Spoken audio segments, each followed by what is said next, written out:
Is a floating floor better than a non-floating floor? I guess it depends on the application. I think if I was doing a really like a showroom for cars or something, an automobile showroom, and it was new, and I had a good slab, I would probably glue it down. Yeah. But in a house, I would never consider doing glue down. No. Certainly not over a wood subfloor. No, I would never do it. if I was doing a house, personal house, I'd probably always use floating. Yeah. Now, if I was somebody doing apartment buildings, Possibly, that I rent out to different people all the time, I'd think about doing a glue down On a slab, not on a wood slab, subfloor. just because you can replace the board a little easier. And it's cheaper. Glue down floors cost less. Shoot, they're like a third less. But all right. Let's see. This customer says, I heard you cannot put cabinets on top of a floating floor. Is that true?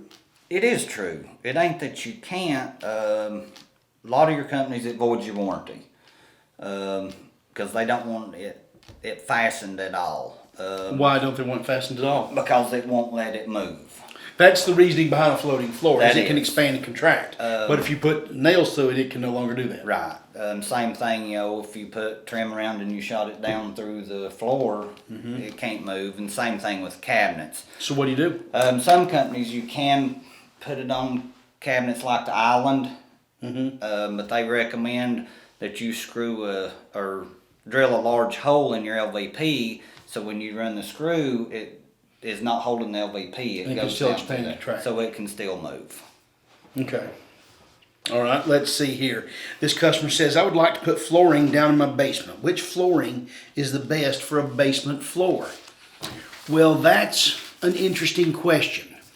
And one we've been asked thousands of times in the past. And what you have to decide as a consumer is, what are you going to use your basement for? Is it where you're going to send the kids when you don't want to listen to them anymore and all bets are off? Or is it an extension of your main living quarters, okay? If it's just an extension of your living room, then you need to put the same type flooring there that you would put upstairs. But a lot of people use a basement, like I said, it gets abused a little bit more. They send the kids down there. It's where you would have a party. Maybe the pool table's down there. Or another difference can be, because it is the basement, it's over a concrete slab. Maybe it has a greater propensity. You ever use the word propensity? No, not often. If you'll use it a few times a day for a week, it becomes yours. Greater chance of having moisture issues. So one great thing about vinyl floors, whether it's a Roll Good or a Click LVP, they don't mind water. Okay, all of our LVP products that we offer are waterproof. That does not mean water can't go around them. It means water won't bother them. As long as you're buying a 12 mil floor with a good bouncing layer or higher, 12 or thicker, moisture isn't going to be a problem. And that's what we want. We want a floor down there that doesn't give us any problems, whether it's from abuse, whether it's from a short lifespan, whether it's installation problem. We don't want any of those. So it's really hard to beat an LVP floor in a basement. Yeah.